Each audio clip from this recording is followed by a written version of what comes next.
What is the single source of failure you've seen that ruins people's executive presence? Don't have one. They haven't planned for it. And when you don't plan for something and it comes across haphazard, and unfortunately, then it could also come across in a way where people will remember that faux pas for far longer than you ever wanted them to. You have to work 10 times as hard to clear that reputation, because reputational damage will stick with you for a very long time.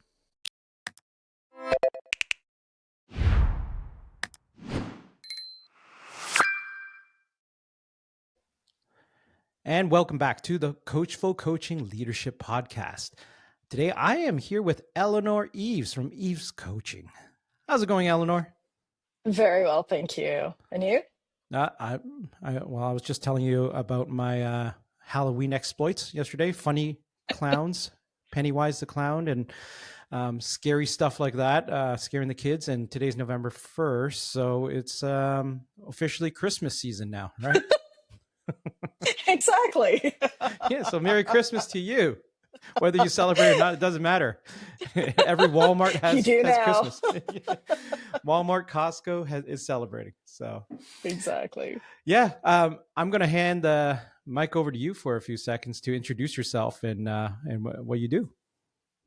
Yes, I'm an executive coach. I'm an ICF PCC level executive coach with close to 20 years in corporate, government, academia. I love working with leaders who are really trying to make lasting and sustainable changes. Okay, that is a wonderful summary and a good lead into some of the things that you want to talk about today. Executive presence. Mm-hmm. You mentioned that is top of mind for a lot of the people you're working with and for yourself right now. Talk a little bit about that and what's making it significant right now. Yeah, I would say a couple of things. One would be the obvious American elections. What does it mean to be a leader? Well, how do we perceive leadership? But also, too, a lot of people are reconsidering their career options, their trajectories, and they're trying to figure out, what does this mean for them and how can they maximize their opportunities? And as much as we would like to believe that it goes down to merit, executive presence is a big part of that, right? It's the snap decisions we make about people, but it's also to how people remember leaders.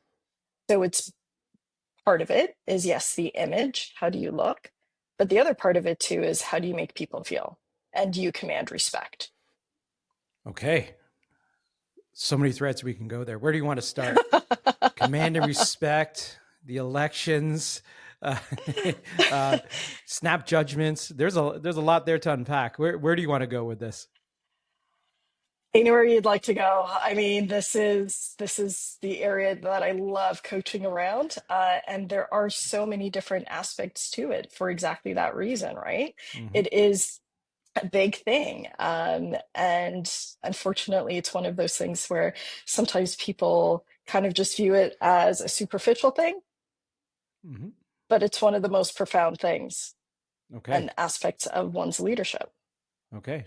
Well, let's talk about that, I guess. You say it could be a superficial thing.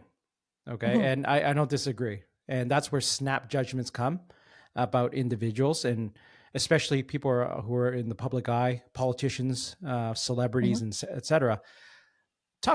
You talk more about that, like where you see that playing a role in, snap judgments in making this so important right now. Absolutely. I mean, just look at politics, right? What does it mean to be a leader? The US could very well have its first woman president, or it could not. But we look at a lot of the comments being slung at her. And yes, it could either be racial, it could be misogynistic in origins, could be a number of different things. But what does it mean to be a leader? And a lot of women leaders are also grappling with this, even if they're not running for presidency, right? But it's not also just women, it's also men. What does a male in a leadership role look like? How does he behave? How does he command respect? Is it internal power? Is it positional power? Is it, how does one actually get and maintain respect? Respect. That's that's a that's a big word there, right? It's a small word, but it has a lot of meaning behind it. And Yeah. I am curious, like, what do you think about that? Because respect, we do make a lot of snap judgments. Like I've seen Hmm. many people over the years, come and go in an organization. Their first impression of an individual, there are some individuals who are so charismatic, who have, crossed my path. Yeah. But then, lessons learned, hopefully, is that when it comes to doing certain things, they're not the greatest, but Yep. man, are they charismatic. So, like, I guess when you're talking about executive presence, how do you help these people who have a lot of talent, who have a lot of capability and potential, yet Hmm. they just haven't reached to that potential of the charisma and that some of these individuals have? There, it's going to be different for every individual, right? And you're right. And so, first of all, what I mean by respect is, can you get buy-in on projects? As a leader, you Mm-hmm. need buy-in. Yep. It doesn't necessarily matter as much if you are liked, so much as people respect you and you get the buy-in. We've all Mm-hmm. had some of those leaders in the past where you might not like them, but man, they're good at their jobs, right? Mm-hmm. And so you trust them. Mm-hmm. And so it does boil down to, at the end of the day, can you get buy-in and do people trust you? Because the two are hand in hand. And that's what I mean by respect, right? You're right. Now, if you have an incredibly talented individual who is a go-getter, but charisma is lacking, luckily, that's something you could work on. Everything is Mm-hmm. something you could work on at the end of the day, so long as you are open to it and you're willing to work on it, right? So baby steps. Um, this isn't one of those good fake it until you make it moments because it could be really cringeworthy. So don't try to fake charisma in that sense, right? Yeah, that's not gonna work. Um, It sounds like there's a yeah. story there, faking charisma, or what my kids might call Riz. Dad, it's Riz. I said that to my son one morning. I go, son, do you think I have Riz? He just jumped back. He goes, Dad, don't say that ever again. Okay, right there. That's a story. Right?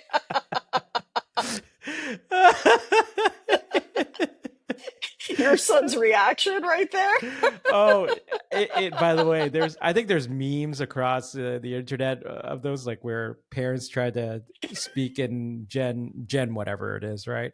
And Yeah. it's like, I got Riz, that's kind of mid, and like, just, it's like, oh, Ohio.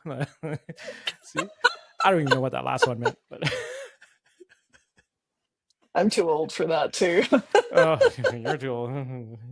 I'm never too old to fake it before. I'll never make it, but I can fake it. So sorry, Right. we're detracting here. We were Love talking it. about charisma. Love it.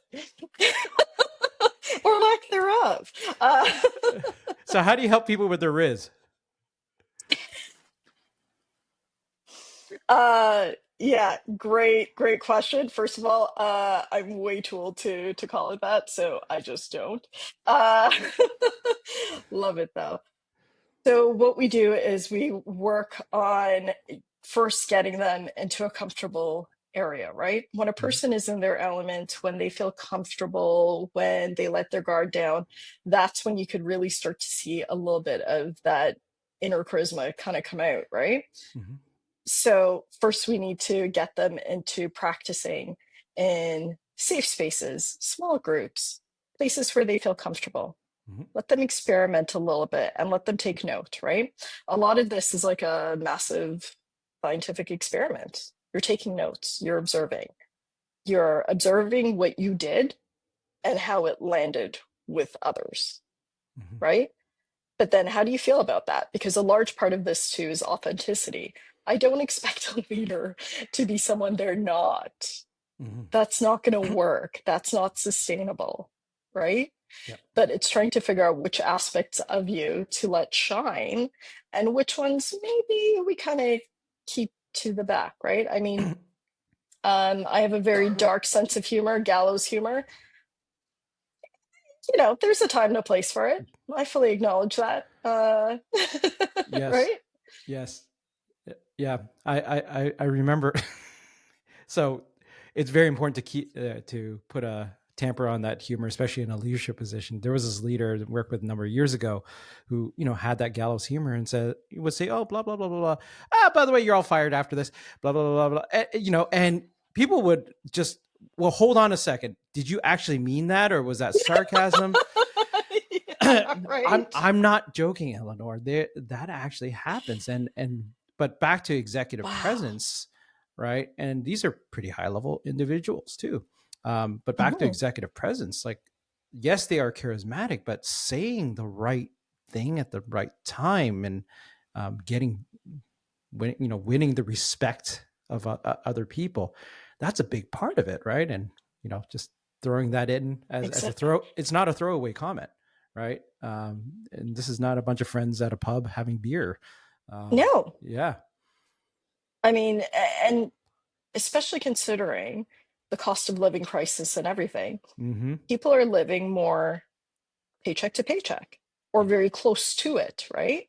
Um, it's getting harder and harder to save a larger portion of your paycheck. So things like that can cause a lot of anxiety. Mm-hmm. Yeah. And that's the last thing you need, right? I mean, as I'm sure everybody knows, uncertainty, fear, all of that is the worst thing you could have. You need a calm, steady hand. Yeah. Yeah. Someone who is calm, has an even temperament. You don't have to be the loudest and the wildest, but it's reading the room, reading your audience, and what's about to happen or what is happening, just acknowledging it and having a way forward, right? Yeah, easier said than done, which is where you come in, right? Easier said than done. And it's knowing when to let certain aspects of that shine, right? Now, some people, as you say, are very charismatic and they could get away with next to anything, Mm-hmm. right? Mm-hmm. And that's fine. But they Yep. know how to work it. Even those individuals know when it's appropriate and when it isn't for the most part, right? Mm-hmm. So it's not to say that you can't be loud, you can't have a great sense of humor, but it's knowing the timing, being able to read the room, right? The cultural differences. Uh, Perfect example for, I'm sure the majority of your viewers will know, British culture versus North American culture Oh for the yes. most part, right? Mm-hmm. Um, Obviously, what works there doesn't always work here, and vice versa. But it's about, again, reading the room. That self awareness, which is one of the most critical aspects of executive presence, uh, not just knowing yourself, being able to read the room, some level of emotional intelligence, and then feeling comfortable in your entire package. So, whether that is how you sound, how you dress, how you look, these could quote unquote be seen as superficial, but it really does embody a lot of the other traits. And again, people are going to make snap judgments about you within 2 seconds of looking at a person. Mm-hmm. Most people will guess their socioeconomic status, their position, their everything, Mm-hmm. Yep. right? Yep. So, Mm-hmm. And so you mentioned a keyword there, being comfortable with mhm. yourself. I've worked with a number of individuals who are, I think, like everything that you talked about, commanding respect, getting buy-in, um, self-awareness, reading the room, they're great at that. But when it comes to standing up in front of hundreds of people or even a smaller group, that's where they fall apart. And Mhm. so how do you develop that comfort being in front of a crowd or being even just online like this? If I Yeah. told some people I've worked with, we have 3 million people watching us right now. Yeah. This whole dynamic would change right away. Yeah. Right. Yeah. Versus like, oh, this is recorded. This is just the two of us. It's a very different dynamic. I would freak out a little bit. Don't get me wrong. But I guess like, how would you work with that? Baby steps, like everything. Baby steps. I'm not a therapist, so I always stress that, we're not going to be doing therapy. Mm-hmm. I'm not fixing your childhood wounds, but we're going to be looking at why some people have a block towards certain things. That why is critical, because then we need to slowly start testing your resiliency around a bit of that in safe spaces, and then slowly start growing that, right? Mm-hmm. I cannot fix a childhood wound. All I can do is get you to do it enough times where A, becomes muscle memory, and B, you now have a new pattern. Your brain is now saying, oh, okay, that scary thing happened and I didn't die. So I'm okay. Yeah, I'm okay. Right? Yeah. Yeah. I guess what else is important about executive presence? So one thing I would like to say is appearance. We cannot underestimate the importance or understate the importance of appearance, Mm-hmm. right? And I say that because you have to feel comfortable in your clothing. You have to feel comfortable in how you look. This will be a little plug-in for an amazing image consultant I work with named Michelle LeBlanc. But she has a background in psychology, and there is far more psychology into how you look and how you present yourself and how confident you feel when you're wearing the right things. So even when I work with individuals, what we'll do is we'll do a bit of the internal work, me and them. They then go and get consulted by her on their wardrobe, how they look. And then when they come back every single time, I kid you not, they're a new person. Their confidence has already gone up significantly. Mm-hmm. Right? Mm-hmm. And so that is a huge part of it, because we, as much as I would like to say, again, merit-based systems, it shouldn't matter how you look, all of those things, I would be setting you up for failure. Yeah. People are going to judge you. They're going to judge you harshly, and they're going to judge you within seconds before you even open your mouth. Mm-hmm. And for leaders, it is 10 times worse, because now you have larger responsibilities, you have a larger paycheck, you have the things that a lot of people want and are going to judge you about. Your decisions, they're going to judge you. Mm-hmm. Everything you say and don't say. And a lot of that is communicated in your appearance, unfortunately. Yeah. That's to say, like, for someone to say, oh, you shouldn't judge someone by appearance. Yes. In theory, but the reality is that's like suppressing millions of years of like instinct, right? We do judge a lot of things, right? And we can't just turn it off. We can be more aware of it. But to say that, like your friend there, she wouldn't have a role if people didn't judge individuals by their appearance, right? And by the way, Yeah. you're making me conscious. Like, am I wearing the right thing today? Maybe not, but it's okay. No, but do you feel comfortable? Oh, I feel absolutely comfortable. Then that's right? all that matters. Yeah. Yeah. It's, what's interesting too, this, what is considered like how people judge an individual too, it is very much cultural and regional as well. And the best example I have is if you're like here in the East, we're more or less East Coast of North America. If you walk into a fancy store, I don't do that very often, but I have, and you dress a certain way, they kind of whatever, ignore you. But if I dress a certain way where I feel comfortable, and I was in the West Coast in Silicon Valley, they'd be swarming me, right? Yeah. Because the people with money in the West Coast are the Mark Zuckerberg types, the people in hoodies, and oh, sir, would you like to try this Porsche? I don't like Porsches, by the way. Yeah. Yeah, they don't have it in my color. That's why. So that's the only reason why I haven't gotten a Porsche. It doesn't come in purple. Love it.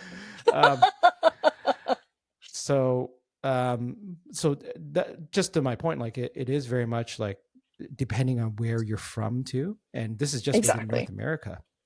You know, the way I'm dressed right now, if in certain parts of North America, like Silicon Valley, would be like, oh, okay, he's dressed up a bit, right? Yeah. And like, I'm not even joking Absolutely about that. No, I know. So, yeah. So you've been, when we were talking the last time, you've been around the world. Yes. Right. You've traveled around the world. You've seen a lot of different things. You've lived in different, you lived in the UK at one point, right? Yeah. And so you've done a lot. I guess when it comes to like how different parts of the world, like on that topic, perceive an individual, what's an executive versus what is, not an executive, like what are some of the differences in different parts of the world you've seen? Oh, different things. A great book, by the way, on the subject is Culture Map by Aaron Myers. Brilliant book. Highly recommend it, right? Yeah. Perfect example of one major difference is within hospitals and healthcare settings in I'll say Canada, versus the UK. Mm-hmm. In Canada, right, you don't get very dressed up. Makeup is very minimal at most, and you wear your scrubs the majority of the time. In the UK, when you're not actually in the operating theater, when you're out of there, you look like as if you're on Wall Street, dressed up, great shoes, great dresses, great suits. You look very, very corporate. Wow. And these are physicians and nurses? Yes. And like, yeah. Not the nurses because they're usually in scrubs, but the doctors, yes. wow. But they view that as a sign of respect to the patient, right? Yeah. To show that they are taking it as a professional. They take their role as a professional and they're trying to carry out their duties as a professional. It's cultural differences. You're absolutely right. In Canada, it's less so like that. I mean, obviously, if you're going to your GP, that's one thing, but the surgeon isn't going to change and do all of that when, no, not at right? all. Yeah. And that is considered professionalism here. So it's understanding what the idea of professional means in different countries. It means different things. Absolutely. Yeah. And then what about the element of like, here in Canada and I'm in UK as well, it's very multicultural, right? So you have individuals coming from different parts of the world. And even if you're, born here, like I'm born here, there are certain biases I will bring from how I was raised and such. It's, when you're coaching people on executive presence, how do you bridge some of that gap? Because it's not just the country you're in, it's also how you're raised, who raised you, which neighborhood you're raised in, et cetera, right? Yeah. How do you look at some of that? We go back to the comfort of the individual. I don't want to make the person do anything they're not comfortable with. If the person wants to change more of themselves, go right ahead, do it. That's your life. You have every right to. If they don't want to, I'm not going to force them to. But that just means that in certain circumstances, that might not be the best company for them. Right? So it is a values-based assessment. Everyone is going to have a different level of it depending on what is truly the most important thing for them. And that's a decision they have to make for themselves. Yeah. Right? Yeah. No, absolutely. And unfortunately, you're right. It might mean that they might not get certain positions. You're 100% correct. But that's a decision they have to make. Yeah. And possibly a decision whether they want to change, to adapt more to the culture. Like one of the things I just knew I couldn't do early on was wear a suit and tie every day. Yeah. I absolutely knew that. And, my parents would have been proud. I absolutely detested it. Like I had a summer job in when I was in university where it was an old school company, and I had to wear, just a shirt and a tie every day. I couldn't do Yeah. it. Like it was the worst 2 months of my life, Yeah. and I swore off like I am not going to work in an environment like that ever. Yeah. So, and I Yeah. didn't, by the way. So But it all goes back to, again, what is the image you want to convey, right? So we know that when we're going to have a negotiation, we plan, we mm-hmm, prep. What is the outcome we want, right? When mm-hmm. we're in an interview, what is the outcome we want? Yep. Your look says all of that. Yeah. So even when I travel, I like being pretty casual, but when I travel, you better believe I look a little bit better than casual, because I have seen firsthand that, going up to check in, the woman accidentally thought I should have been in first and bumped me up. Okay. Yep. I wasn't about to correct her, Yep. but she just assumed by how I was dressed. Mm-hmm. Yes. Yes. I recently had that experience. I would think I'm an experienced traveler, but Yeah.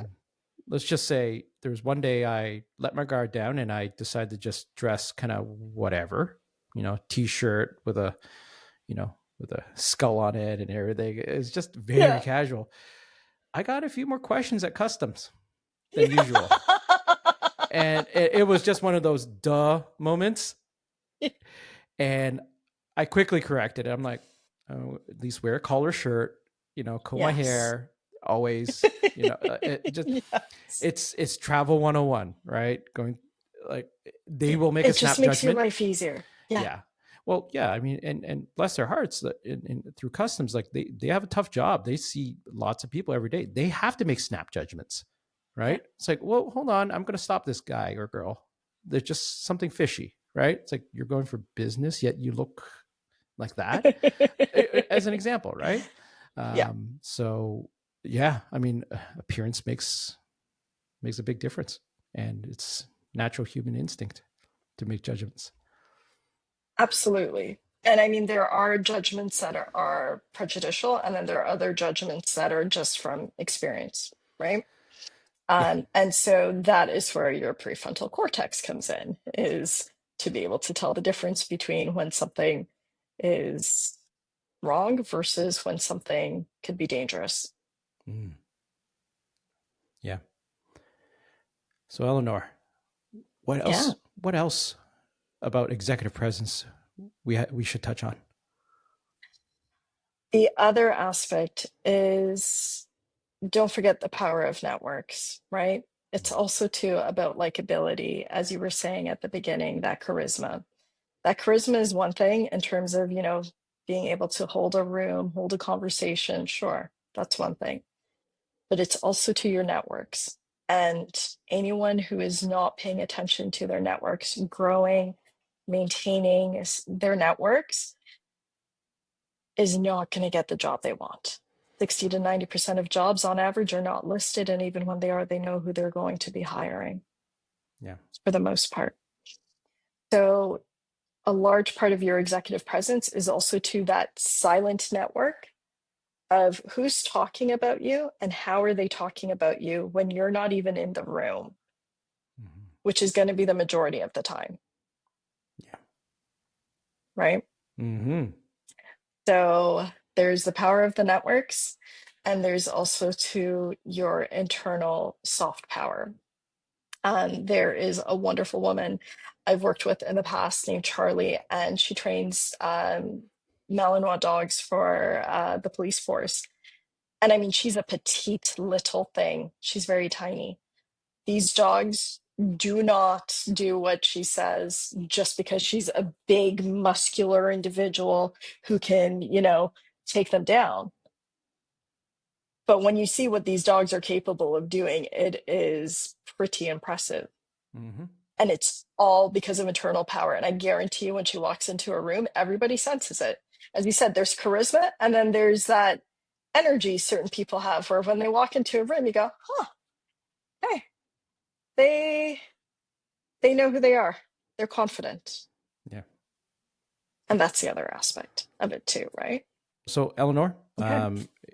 it has almost been 30 minutes. Like Yeah.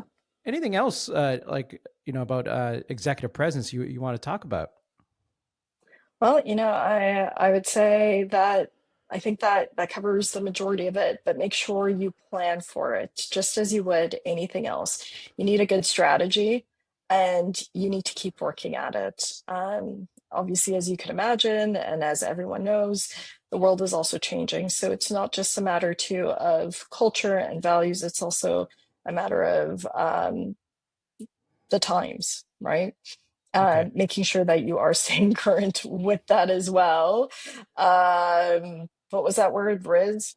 Um, Riz, yes. yeah, right. I think I just aged myself right there. I just Uh, got I just got 1 million new followers for this podcast just by using the word Riz. Hashtag Riz, baby. Watch our and Insta blow up, okay? you kidding me? Watch all those people walk away as soon as they hear me say it. They're like, "What? No." No, they heard me Uh, say it. Oh, we're gonna have fun with this one, Eleanor. uh, When we go off the cuff, it just stuff like this happens. Yeah, we're trying to be serious. We're trying to talk about executive presence, and somehow Riz just gets into the conversation. By the way, I'm not editing any of this part out. So we're talking about being authentic. Speaking of Instagram, let's do something Instagram worthy right now. So okay. I'm going to ask you a question, and you give me the short answer to it because that's what we Okay. love on Insta. All Um, right. what what is your top advice for leaders who want to develop their executive presence? Get a coach. Coaches like myself, executive coaches are this is what we do. This is what we could help with because there are various components of it and it has to be customized to where you're at and where you want to go. What's the role of culture when it comes to executive presence? It will make or break you, right? Depending on what the culture is of the organization you want to work with or where they're situated. What you do, say, where even could be considered offensive or appropriate. It makes a big difference. And how important is appearance when it comes to Mass, executive presence? massive. I would like to say it shouldn't matter, but it is absolutely massive. And I would be failing you, and any other coach would be failing you if we didn't say it mattered. At the end of the day, people judge others within a fraction of a second. Awesome.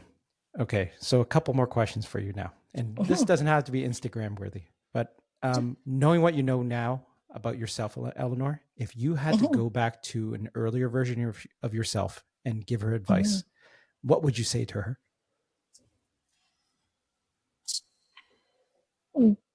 Be more yourself. Um, I think for quite a while, you especially when you're younger, you really try to fit in. That's really what you want to do. And then you can't figure out why you're so miserable. Well, it's because you're killing yourself trying to fit into a place that isn't the best for you. Meanwhile, there's this other place that's really just fantastic and it's aligned with everything that you are and that actually you're better in. So find your place and I'm not trying to say be a rebel 100% of the time. Um, there are times where, sure, go for it. But learn how to pick your battles and be yourself. There's a place for it. That's wonderful. All right, last question. What's Yeah. one question I haven't asked you yet, but I should have asked you? Um, what is the biggest failure or source of failure or something that people do that ruins their executive presence? Well, what is the single source of failure you've seen that ruins people's executive presence? They don't have one. They haven't planned for it. And when you don't plan for something, then it comes across haphazard. And unfortunately, then it could also come across in a way where people will remember that faux pas for far longer than you ever wanted them to. And you have to work 10 times as hard to clear that reputation, because reputational damage will stick with you for a very long time. Wow. That's powerful. Thank you, Eleanor. That is powerful. Thank you. Yeah. So before we go, anything else you'd like to say to the folks out there, like how they can reach out to you, anything like that? Oh, yeah, thank you. So Eaves Coaching, EAVES, coaching.com is how they could find me on my website.